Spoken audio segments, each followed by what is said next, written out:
लीजिए सुनिए प्रेमचंद की लिखी कहानी मुबारक बीमारी। वाचन समीर गोस्वामी का है। रात के 9 बज गए थे।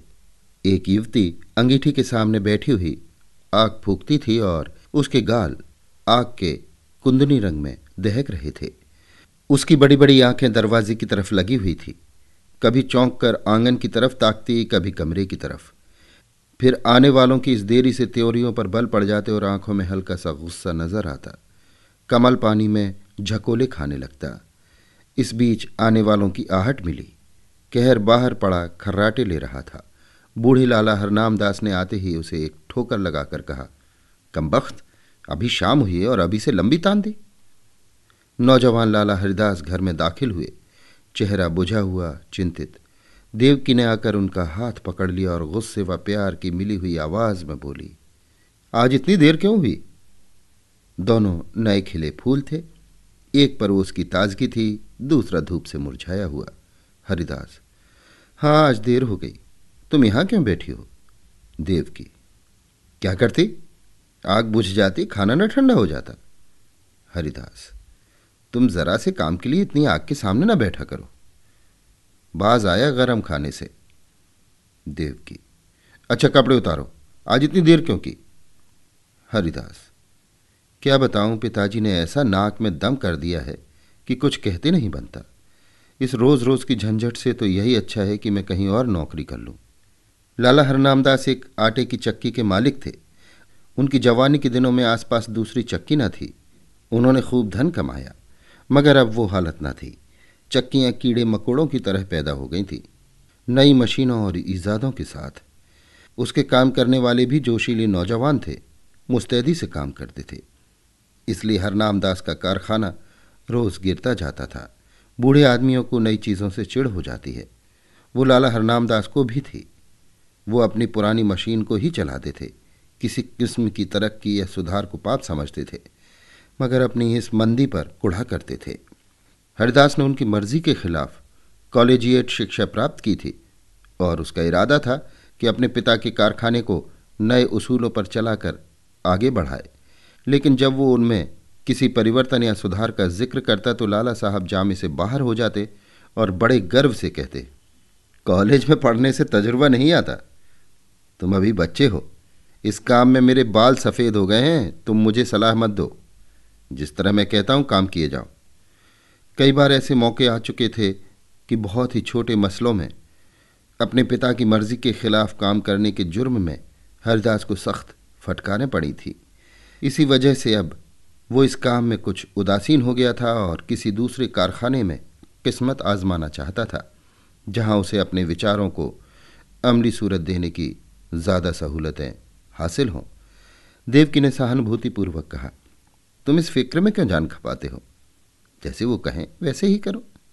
भला दूसरी जगह नौकरी कर लोगे तो वो क्या कहेंगे? और चाहे वे गुस्से के मारे कुछ न बोलें, लेकिन दुनिया तो तुम्ही को बुरा कहेगी। देवकी नई शिक्षा के आभूषण से वंचित थी। उसने स्वार्थ का पाठ न पढ़ा था, मगर उसका पति अपने अल्मा मेटर का एक प्रतिष्ठित सदस्य था। उसे अपनी योग्यता पर पूरा भरोसा था, उस पर नाम कमाने का जोश। इसलिए वो बूढ़े पिता के पुराने ढर्रों को देखकर धीरज खो बैठता था। अगर अपनी योग्यताओं के लाभप्रद उपयोग की कोशिश के लिए दुनिया उसे बुरा कहे तो उसकी परवाह न थी। झुंझला कर बोला, कुछ मैं अमृत की घरिया पीकर तो नहीं आया हूं कि सारी उम्र उनके मरने का इंतजार करूं। मूर्खों की अनुचित टीका टिप्पणियों के डर से क्या अपनी उम्र बर्बाद कर दूं? मैं अपने कुछ हम उम्रों को जानता हूं जो हरगिज मेरी सी योग्यता नहीं रखते, लेकिन वो मोटर पर हवा खाने निकलते हैं, बंगलों में रहते हैं और शान से जिंदगी बसर करते हैं। तो मैं क्यों हाथ पर हाथ रखे जिंदगी को अमर समझे बैठा हूं? संतोष और निष्प्रहता का युग बीत गया। ये संघर्ष का युग है। ये मैं जानता हूं कि पिता का आदर करना मेरा धर्म है, मगर सिद्धांतों के मामले में मैं उनसे क्या, किसी से नहीं दब सकता। इसी बीच कहार ने आकर कहा, लाला जी थाली मांगते हैं। लाला हरनामदास हिंदू रस्म रिवाज के बड़े पाबंद थे, मगर बुढ़ापे के कारण चौक के चक्कर से मुक्ति पा चुके थे। पहले कुछ दिनों तक जाड़ों में रात की पूरियां न हजम होती थी, इसलिए चपातियां ही अपनी बैठक में मंगा लिया करते थे। मजबूरी ने वो कराया था जो हुज्जत और दलील के काबू से बाहर था। हरिदास के लिए भी देवकी ने खाना निकाला।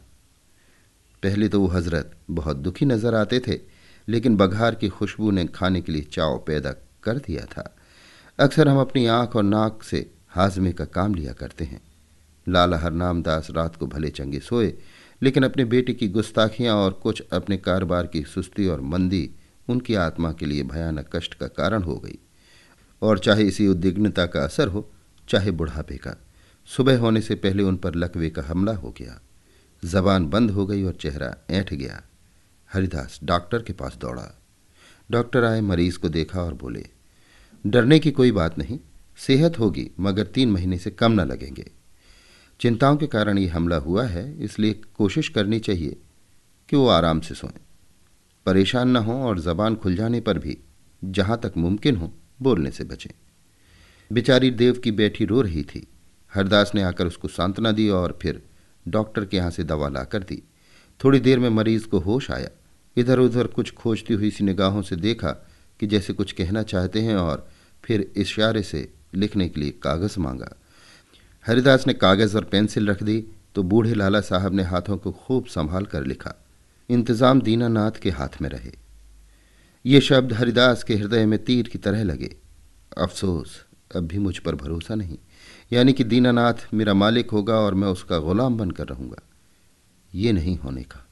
कागज लिए देवकी के पास आए और बोले, लाला जी ने दीनानाथ को मैनेजर बनाया है। उन्हें मुझ पर इतना एतबार भी नहीं है, लेकिन मैं इस मौके को हाथ से न जाने दूंगा। उनकी बीमारी का अफसोस तो जरूर है, मगर शायद परमात्मा ने मुझे अपनी योग्यता दिखलाने का ये अवसर दिया है और इससे मैं ज़रूर फ़ायदा उठाऊंगा। कारखाने के कर्मचारियों ने इस दुर्घटना की खबर सुनी तो बहुत घबराए। उनमें कई निकम्मे बेमसरफ आदमी भरे हुए थे जो सिर्फ खुशामद और चिकनी चुपड़ी बातों की रोटी खाते थे। मिस्त्री ने कई दूसरे कारखानों में मरम्मत का काम उठा लिया था। रोज़ किसी न किसी बहाने खिसक जाता था। फायरमैन और मशीन मैन दिन को झूठ मूठ चक्की की सफाई में काटते थे और रात के काम करके ओवरटाइम की मजदूरी लिया करते थे। दीनानाथ ज़रूर होशियार और तजुर्बेकार आदमी था, मगर उसे भी काम करने के मुकाबले में जी हाँ रटते रहने में ज़्यादा मज़ा आता था। लाला हरनामदास मजदूरी देने में बहुत हीले हवाले किया करते थे और अक्सर काट कपट के भी आदी थे। इसी को वो कारोबार का अच्छा उसूल समझते थे। हरदास ने कारखाने में पहुंचते ही साफ शब्दों में कह दिया कि तुम लोगों को मेरे वक्त में जी लगाकर काम करना होगा। मैं इसी महीने में काम देखकर सबकी तरक्की करूंगा, मगर अब टाल मटोल का गुजर नहीं। जिन्हें मंजूर न हो वो अपना बोरिया बिस्तर संभालें। और फिर दीनानाथ को बुलाकर कहा, भाई साहब, मुझे खूब मालूम है कि आप होशियार और सूझबूझ रखने वाले आदमी हैं। आपने अब तक यहाँ का जो रंग देखा वही अख्तियार किया है, लेकिन अब मुझे आपके तजुर्बे और मेहनत की ज़रूरत है। पुराने हिसाबों की जांच पड़ताल कीजिए।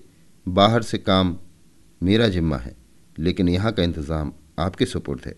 जो कुछ नफ़ा होगा उसमें आपका भी हिस्सा होगा।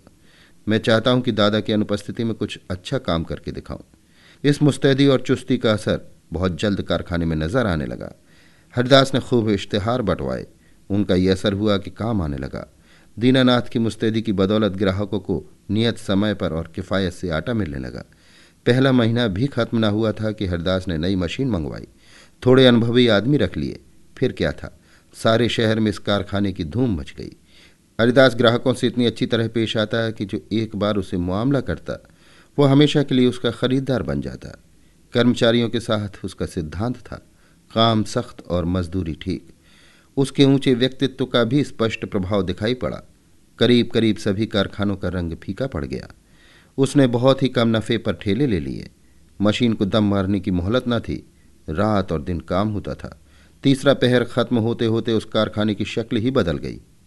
हाथे में घुसते ही ठेले और गाड़ियों की भीड़ नजर आती थी। कारखाने में बड़ी चहल पहल थी। हर आदमी अपने काम में लगा हुआ। इसके साथ की प्रबंध कौशल का ये वरदान था कि भद्दी, हड़बड़ी और जल्दबाजी का कहीं निशान न था। लाला हरनामदास धीरे धीरे ठीक होने लगे। डॉक्टर की सख्त ताकीद थी कि उन्हें पूरी शांति की स्थिति में रखा जाए, मगर जब उनकी जबान खुली उन्हें एकदम को भी चैन न था। देवकी से कहा करते, सारा कारोबार मिट्टी में मिल जाता है। ये लड़का मालूम नहीं क्या कर रहा है, सारा काम अपने हाथ में ले रखा है। मैंने ताकीद कर दी थी कि दीनानाथ को मैनेजर बनाना, लेकिन उसने जरा भी परवाह ना की। मेरी सारी उम्र की कमाई बर्बाद हुई जाती है। देवकी उनको सांत्वना देती कि आप इन बातों की आशंका न करें, कारोबार बहुत खूबी से चल रहा है और खूब नफा हो रहा है। पर वो भी इस मामले में तूल देते हुए डरती थी कि कहीं लकवे का फिर हमला न हो जाए। हूँ हाँ कहकर टालना चाहती थी। हरदास ज्यों ही घर में आता, लाला जी उस पर सवालों की बौछार कर देते और जब वो टालकर कोई दूसरा जिक्र छेड़ देता तो बिगड़ जाते और कहते, जालिम तो जीते जी मेरे गले पर छुरी फेर रहा है, मेरी पूंजी उड़ा रहा है। तुझे क्या मालूम कि मैंने एक एक कौड़ी किस मशक्कत से जमा की है। तूने दिल में ठान ली है कि इस बुढ़ापे में मुझे गली गली ठोकर खिलाए, मुझे कौड़ी कौड़ी का मोहताज बनाए। हरदास फटकार का कोई जवाब न देता, क्योंकि बात से बात बढ़ती है।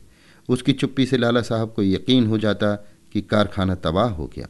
एक रोज़ देवकी ने हरदास से कहा, अभी कितने दिन और इन बातों को लाला जी से छिपाओगे? हरदास ने जवाब दिया, मैं तो चाहता हूं कि नई मशीन का रुपया अदा हो जाए तो उन्हें ले जाकर सब कुछ दिखा दूं। तब तक डॉक्टर साहब की हिदायत के अनुसार 3 महीने भी पूरे हो जाएंगे। देवकी, लेकिन इस छिपाने से क्या फ़ायदा, जब वे आठों पहर इसी की रट लगाए रहते हैं। इससे तो चिंता और बढ़ती ही है, कम नहीं होती। इससे तो यही अच्छा है कि उनसे सब कुछ कह दिया जाए। हरिदास, मेरे कहने का तो उन्हें यकीन आ चुका। हाँ, दीनानाथ कहे तो शायद यकीन हो। देवकी, अच्छा तो कल दीनानाथ को यहां भेज दो। लाला जी उससे देखते ही खुद बुला लेंगे। तुम्हें इस रोज रोज की डांट फटकार से तो छुट्टी मिल जाएगी। हरिदास, अब मुझे इन फटकारों का जरा भी दुख नहीं होता। मेरी मेहनत और योग्यता का नतीजा आंखों के सामने मौजूद है। जब मैंने कारखाना अपने हाथ में लिया था, आमदनी और खर्च का मीज़ान मुश्किल से बैठता था। आज 500 का नफ़ा है। तीसरा महीना ख़त्म होने वाला है और मैं मशीन की आधी कीमत अदा कर चुका। शायद अगले महीने 2 महीने में पूरी कीमत अदा हो जाएगी। उस वक्त से कारखाने का खर्च तिगुने से ज़्यादा है, लेकिन आमदनी पंचगुनी हो गई है। हजरत देखेंगे तो आंखें खुल जाएंगी। कहाँ हाथे में उल्लू बोलते थे। एक मेज़ पर बैठे आप ऊँघा करते थे, एक पर दीनानाथ कान कुरेदा करता था। मिस्त्री और फायरमैन ताश खेलते थे। बस 2-4 घंटे चक्की चल जाती थी। अब दम मारने की फुर्सत नहीं है। सारी जिंदगी में जो कुछ न कर सके वो मैंने 3 महीने में करके दिखा दिया। इसी तजुर्बे और कार्रवाई पर आपको इतना घमंड था। जितना काम वो 1 महीने में करते थे उतना मैं रोज कर डालता हूँ। देवकी ने भर्त्सनापूर्ण नेत्रों से देखकर कहा, अपने मुंह मियाँ मिट्ठू बनना कोई तुमसे सीख ले। जिस तरह माँ अपने बेटे को हमेशा दुबला ही समझती है, उसी तरह बाप बेटे को हमेशा नादान समझता है। ये उनकी ममता है, बुरा मानने की बात नहीं है। हरदास ने लज्जित होकर सर झुका लिया। दूसरे रोज दीनानाथ उनको देखने के बहाने से लाला हरनाम दास की सेवा में उपस्थित हुआ।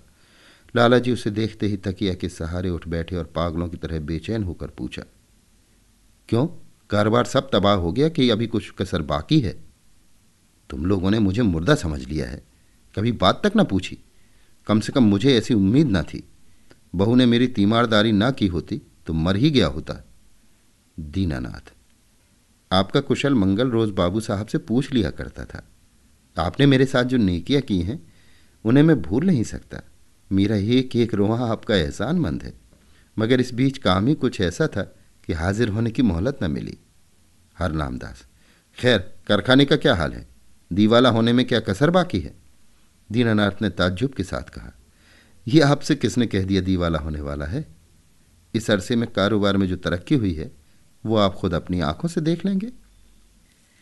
हरनाम दास व्यंग्यपूर्वक बोले, शायद तुम्हारे बाबू साहब ने तुम्हारी मनचाही तरक्की कर दी। अच्छा, अब स्वामी भक्ति छोड़ो और साफ बतलाओ। मैंने ताकीद कर दी थी कि कारखाने का इंतजाम तुम्हारे हाथ में रहेगा, मगर शायद हरदास ने सब कुछ अपने हाथ में रखा।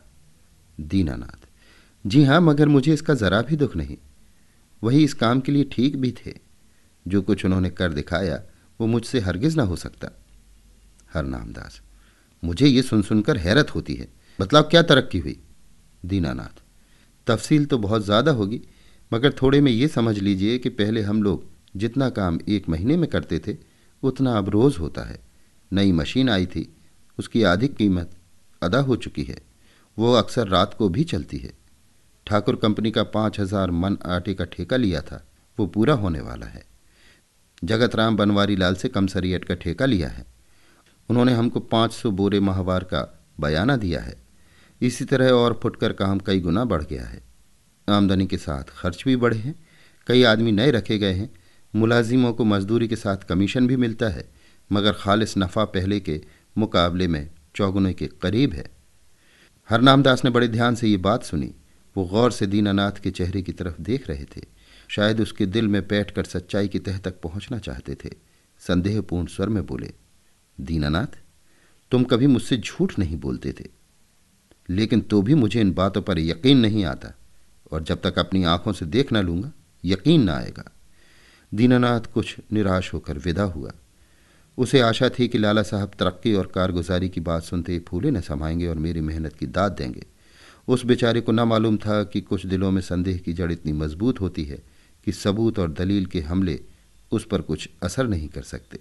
यहाँ तक कि वो अपनी आंख से देखने को भी धोखा या तिलस्म समझता है। दीनानाथ के चले जाने के बाद लाला हरनामदास कुछ देर तक गहरे विचार में डूबे रहे और फिर यकायक कहार से बग्घी मंगवाई। लाठी के सहारे बग्घी में आ बैठे और उसे अपने चक्की घर चलने का हुक्म दिया। दोपहर का वक्त था। कारखानों के मजदूर खाना खाने के लिए गोल के गोल भागे चले आते थे, मगर हरिदास के कारखाने में काम जारी था। बग्घी हाथे में दाखिल हुई। दोनों तरफ फूलों की कतारें नजर आईं। माली क्यारियों में पानी दे रहा था। ठेले और गाड़ियों के मारे बग्घी को निकलने की जगह न मिलती थी। जिधर निगाह जाती थी सफाई और हरियाली नजर आती थी। हरिदास अपने मुहर्रिर को कुछ खतों का मसौदा लिख रहा था कि बूढ़े लाला जी लाठी टेकते हुए कारखाने में दाखिल हुए। हरिदास फौरन उठ खड़ा हुआ और उन्हें हाथों से सहारा देते हुए बोला, आपने कहला क्यों न भेजा कि मैं आना चाहता हूं? पालकी मंगवा देता, आपको बहुत तकलीफ हुई। ये कहकर उसने एक आराम कुर्सी बैठने के लिए खिसका दी। कारखाने के कर्मचारी दौड़े और उनके चारों तरफ बहुत अदब के साथ खड़े हो गए। हरनामदास कुर्सी पर बैठ गए और बोरों के छत चूमने वाले ढेर पर नजर दौड़ाकर बोले, मालूम होता है दीनानाथ सच कहता था। मुझे यहाँ कई नई सूरतें नजर आती हैं। भला कितना काम रोज होता है? हरिदास, आजकल काम ज्यादा आ गया था, इसलिए कोई 500 मन रोजाना तैयार हो जाता था, लेकिन औसत 250 मन का रहेगा। मुझे नई मशीन की कीमत अदा करनी थी, इसलिए अक्सर रात को भी काम होता है। हरनामदास, कुछ कर्ज लेना पड़ा? हरिदास, एक कौड़ी नहीं, सिर्फ मशीन की आधी कीमत बाकी है। हरनामदास के चेहरे पर इत्मीनान का रंग नजर आया। संदेह ने विश्वास को जगह दी। प्यार भरी आंखों से लड़के की तरफ देखा और करुण स्वर में बोले, बेटा, मैंने तुम्हारे ऊपर बड़ा जुल्म किया, मुझे माफ करो। मुझे आदमियों की पहचान पर बड़ा घमंड था, लेकिन मुझे बहुत धोखा हुआ। मुझे अब से बहुत पहले इस काम से हाथ खींच लेना चाहिए था। मैंने तुम्हें बहुत नुकसान पहुंचाया। यह बीमारी बड़ी मुबारक है जिसने तुम्हारी परख का मौका दिया और तुम्हें लियाकत दिखाने का। काश ये हमला 5 साल पहले ही हुआ होता। ईश्वर तुम्हें खुश रखे और हमेशा उन्नति दे, यही तुम्हारे बूढ़े बाप का आशीर्वाद है। अभी आप सुन रहे थे प्रेमचंद की लिखी कहानी मुबारक बीमारी। वाचन समीर गोस्वामी का था।